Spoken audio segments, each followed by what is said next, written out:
அவ இந்த வழியா நடந்து போனப்ப திடீர்னு கால் ஸ்லிப் ஆகி கீழே விட போனா. நல்ல வேலை நான் பக்கத்துல இருந்ததால அவளை தாங்கி பிடிச்சிட்டேன். Just miss. இல்லைன்னா என்ன ஆயிருக்கும் என்னால கற்பனை கூட பண்ணி பார்க்க முடியல. தானா விழ போனவள நீ ஏன்டா தடுத்த? விழுந்திருந்தான்னா இந்நேரம் கர்ப்பம் கிளஞ்சிருக்கும், எங்களுக்கும் வேலை மிச்சமாயிருக்கும். நாங்க பண்ண நினைக்கிறது இயற்கையே பண்ணும்போது நீ ஏன்டா குறுக்க வர்ற?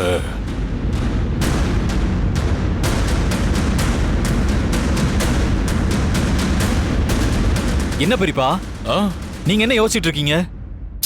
என்ன சார் கேள்வி இது? இந்த வீட்டு வாரிசு சுமந்துட்டு இருக்கிற துர்காவுக்கு கீழே விழுந்து அவங்களுக்கு ஏதாவது ஒண்ணு ஆயிருந்தா இந்த வீட்லயே ஜமீன் எஜமான் தான் அதிகமா துடிச்சு போயிருப்பாரு.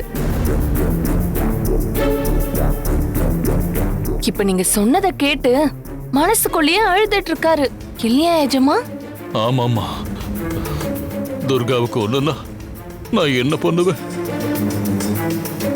என் வீட்டு வாரிசாவை பெத்து கொடுக்கிற வரைக்கும் எனக்கு நிம்மதியே இல்லை. பாத்தியா துர்கா, உன்னால வீட்டுல இருக்கிறவங்க எல்லாரும் எவ்வளவு சங்கடப்படுறாங்கன்னு. அட்லீஸ்ட் எனக்காக இல்லைனாலும் பெரியவங்களுக்காகவாது நீ கொஞ்சம் பார்த்து பக்குவமா நடந்துக்க கூடாதா? ஏய், நான் சொல்றது ஏதாவது புரியுதா உனக்கு? பெரியா, நீங்க ஒன்னும் ஃபீல் பண்ணாதீங்க.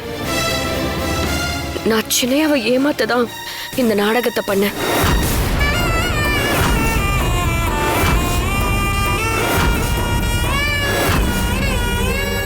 என்னது நாடகமா? இவன் நம்மள மிஞ்சின ஆளா இருப்பா போல இருக்கு. ஏய், என்ன சொல்ற? என்ன உளறிட்டு இருக்க நீ?